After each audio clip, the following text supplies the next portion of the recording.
So in today's experiment we have to determine the specific charge of electron by Thomson's method, and this is the lab manual for that, PDF of which will be provided to you on your WhatsApp group.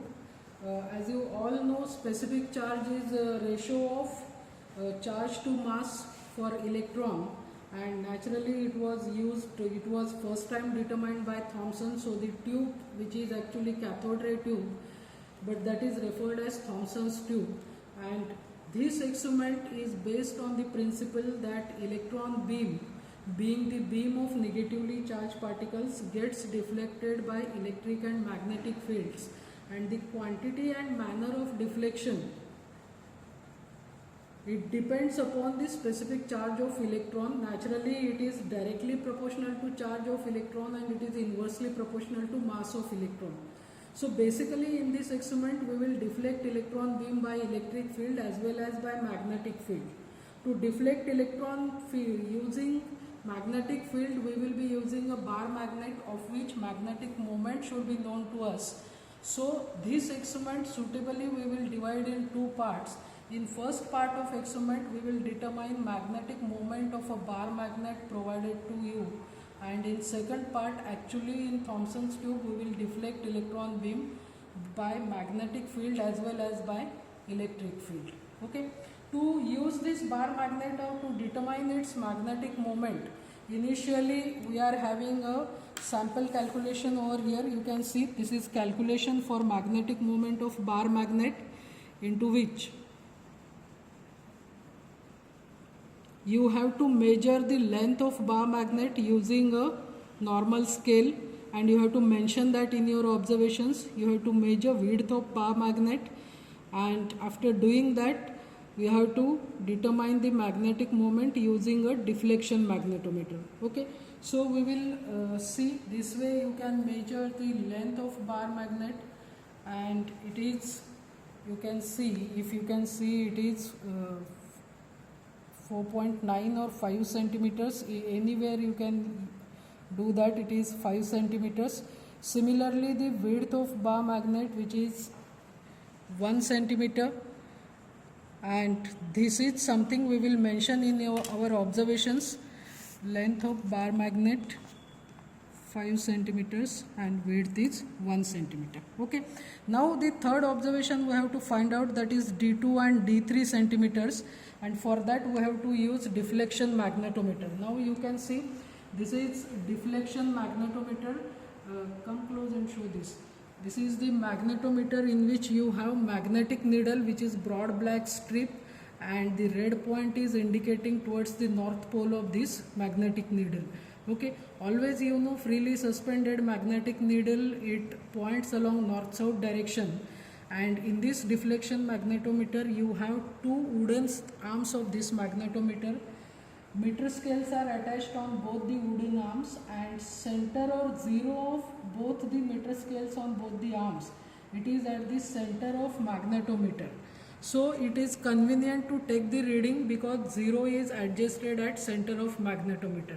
Now this magnetometer we have to adjust in tan B position.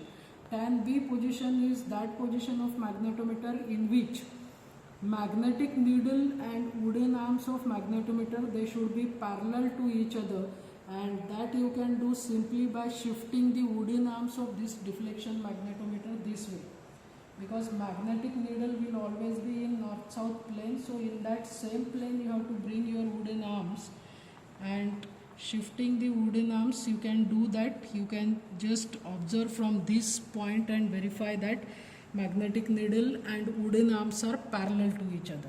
Then you can see two aluminum pointers are attached to this magnetic needle in perpendicular position, and once the magnetic needle and wooden arms are parallel to each other, you have to rotate your deflection magnetometer to adjust 0, 0 at the pointers. This way placed, this is your magnetometer ready for tan B position. Now the bar magnet of which, this is the bar magnet, of which length and width you have measured, you will place this bar magnet onto this meter scale that is perpendicular to magnetic needle, and this is perfect tan B position. Now what you have to do now, slowly push your bar magnet towards the magnetic needle and simultaneously observe the pointers. You will see as you come close to magnetometer, the pointers are being deflected. So slowly push your magnetic needle so that your pointers are deflected exactly through 45°. And this is something you have to observe from the, is that 45?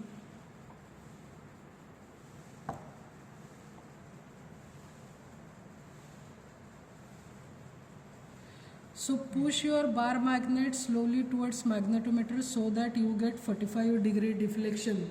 And for 45° deflection, whatever is the reading at the inner edge of this bar magnet, on this meter scale, inner edge of bar magnet reading plus half the width of this bar magnet.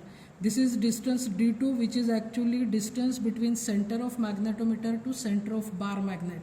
And in our case, this reading is 8.5. So 8.5 plus 0.5, that is half the width.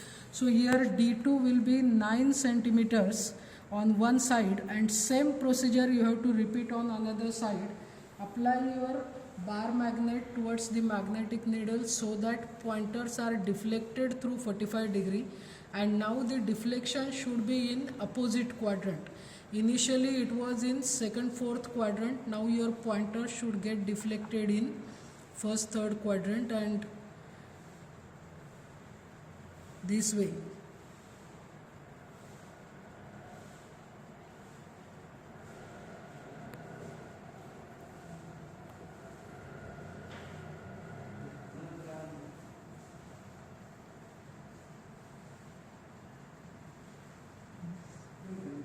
Now in this case,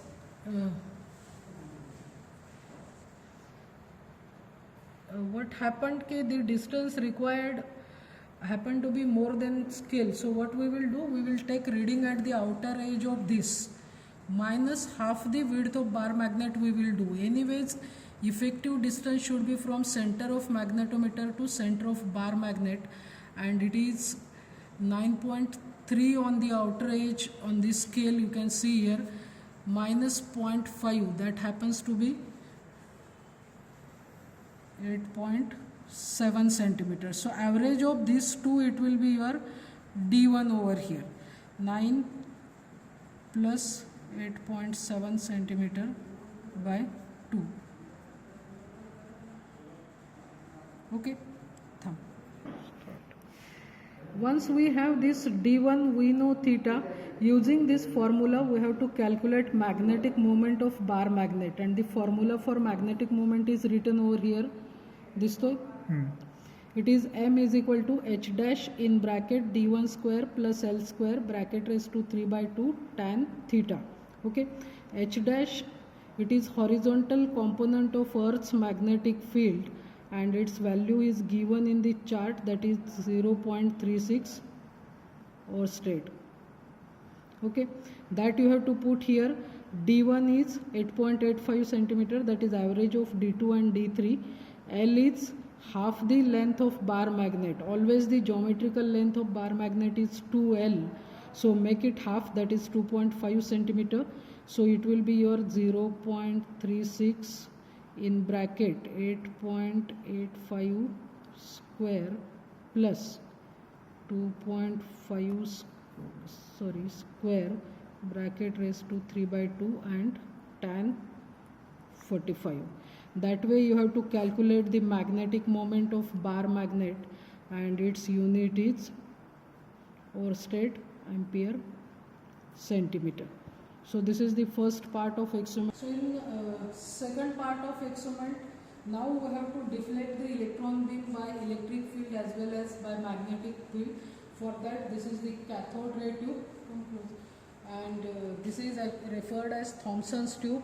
It has also got same wooden arms as that of deflection magnetometer, and it is provided with a power supply. You can see here on the front panel of this power supply we have display for voltage, Then we have the regulators provided to adjust the intensity of electron beam. We can adjust the focus also. We can get the desired X shift if required, and the deflection control, which helps to vary the voltage applied. So you can see on the display panel, and this forward reverse provision is there simply to change the polarity of voltage being applied. If required negative voltage and if the positive is being applied, you can change the position so that you get the desired situation. Okay, here on the cathode ray tube you can see the electron beam is traveling through the tube and it is striking the fluorescent screen. Wherever it is striking the fluorescent screen, it produces the bright scintillation. You can see the bright spot, that is indicating the undeflected position